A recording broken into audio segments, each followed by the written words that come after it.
Ito ang reading mo, Leo. Welcome back to our channel. Naway nasa mabuti kayong kalagayan mo watching the channel. Sa general reading, kayo nang bahalang magpalit-palit ng situation nyo sa reading ko.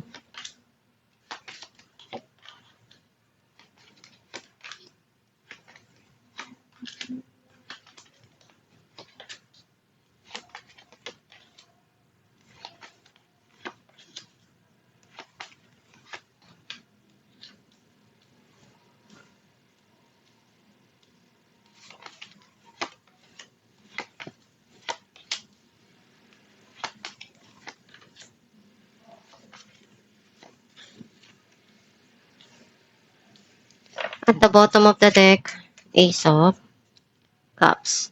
I feel like ang sense ko na energy mo, nakita ko na andun yung pagmamahal na sa tingin mo kailangan na punuan kung ano yung kaya mo dun at ibibigay mo kung ano yung meron ka.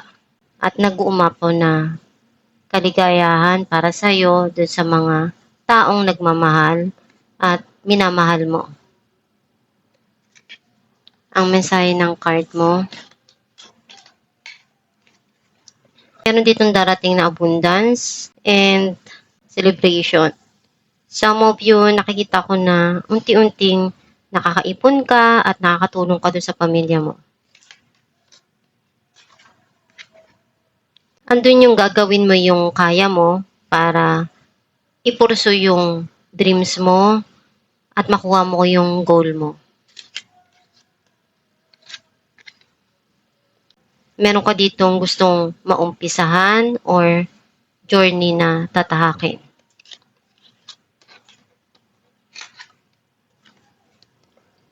Andun yung success na darating sa'yo or victory.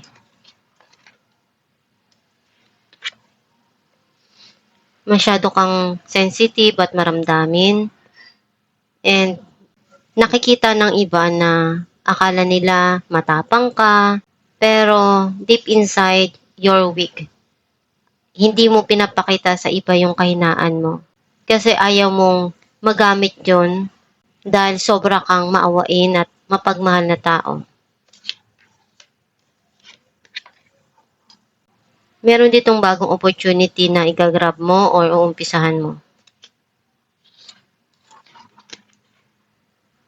Sobra kang nasaktan sa mga nangyari sa buhay mo, sa past, or may pinagdaanan ka na broken-hearted and andun pa rin yung pain deep inside sa puso mo and nasasaktan ka every time na naaalala mo yun.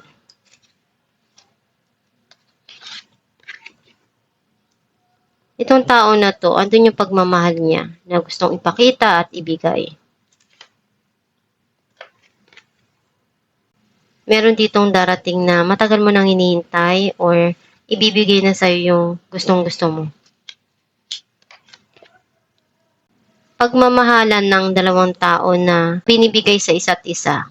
Some of you, kung ano yung sa tingin mo, hinahanap mo na pagmamahal, ikaw na yung magpupuno nun para sa sarili mo.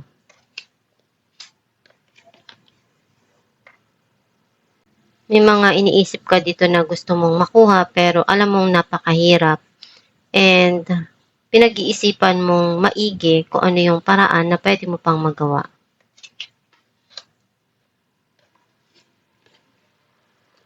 You feel undecided sa mga dumarating sa buhay mo. Hindi ka pa handa na magdesisyon. Clarify natin ng Ten of Pentacles. Seven of Swords and Ten of Cups. Meron ditong pagsisinungaling or mayroong kang susubukan na makakatulong para sa'yo na makuha yung stability sa financial at maging masaya yung mga taong mahal mo na naibibigay mo kung ano yung pangangailangan nila. Clarify natin ang King of Wands, the Magician and the Empress. Gagawa ka ng paraan na kaya mo para dun sa taong mahal mo. Kasi alam mo na deserve niya yun. At alam mo sa sarili mo kung ano yung deserve mo. And yung passion mo palagi yung iniisip mo. Kasi masaya ka doon. Every time na nagagawa mo yun at nakukuha mo yung gusto mo. Clarify natin the Fool. Eight of Wands and Six of Pentacles. Meron ditong darating na mensahe na marireceive mo or blessing na tatanggapin mo. Clarify natin ng Six of Wands. Ace of Cups and Page of Swords. Mayroon ka ditong inaalam at inaaral para makuha mo yung magpapasaya para sa'yo or yung success na gusto mo. Clarify natin Queen of Cups. Five of Wands and the Tower. Feeling mo may mga times na nag-struggle ka, pero alam mo sa sarili mo na kailangan na gawin ko ano yung kaya mo. And andun yung minsan naiiyak ka dahil akala mo hindi mo na malalagpasan yung mga pagsubok na yon. Kasi may mga time na hindi mo nakukuha at naiiyak ka dun at you feel na nag-struggle ka dun sa passion na yon or hindi na ibabalik sa iyo yung mga ginagawa mo at nalulungkot ka dun. Clarify natin Ace of Wands. Ten of Cups and King of Cups. Nagiging maganda yung pakikipag-ugnayan ng bawat isa sa loob ng tahanan o sa relasyon. Clarify natin ang Three of Swords. The World and Four of Swords. Gusto mo munang bigyan ng time yung sarili mo to think at mag-relax. Kasi marami ka rin na-experience na pain before. Gusto mo munang magpahinga or mag-travel. Clarify natin ang King of Cups. The Star and Three of Swords. Kung ano yung sa tingin mo kailangan na punuan, pupunuan mo. Kasi nasasaktan ka kapag hindi mo na ibibigay kung ano yung gusto ng mahal mo sa buhay. Or nandun yung kalungkutan kapag hindi mo na-achieve yung gusto mo sa buhay. Clarify natin ang Nine of Cups. Queen of Swords and Four of Cups.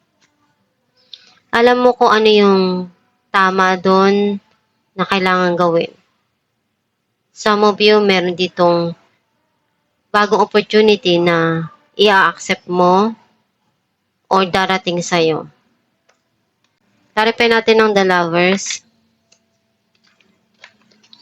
The Hierophant and Three of Wands. Kung ano yung desire ng puso mo, yun yung sundin mo.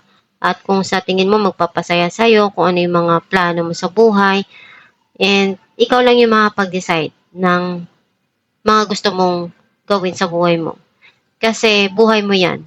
Lahat ng mga dumarating sa buhay mo, ikaw lang yung may hawak ng mga desisyon mo. Kung ano yung pipiliin mo, kailangan na pag-isipan mong mabuti para sa huli hindi ka rin magsisi sa mga desisyon mo. Clarify natin ang Page of Cups. The Lovers and the Hierophant. May marriage dito na connected or andun yung pagmamahal na gusto mong maibigay dun sa taong mahal mo. Ang tanging nagpapasaya sa iyo yung taong mahal mo. Kung ano yung gusto nila or nung taong mahal mo, hanggat kaya mo ibibigay mo. Clarify natin ang Seven of Cups. Page of Swords and the World. May mga minamanifest ka dito na gusto mong makuha.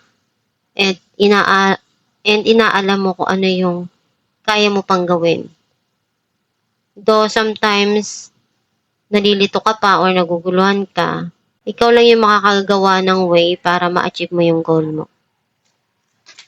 Alamin natin kung ano mensahe para sa'yo.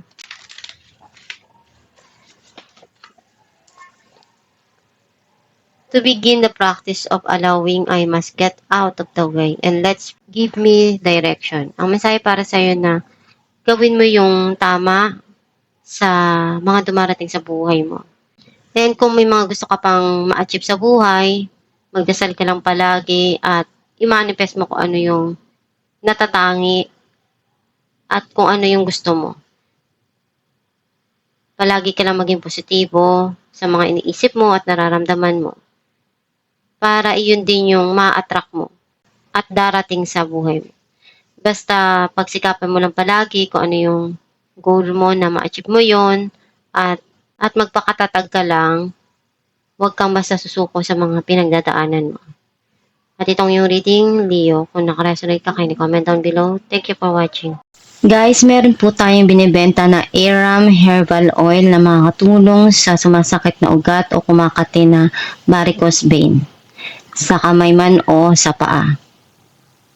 Ipahid sa gabi bago matulog at i-massage.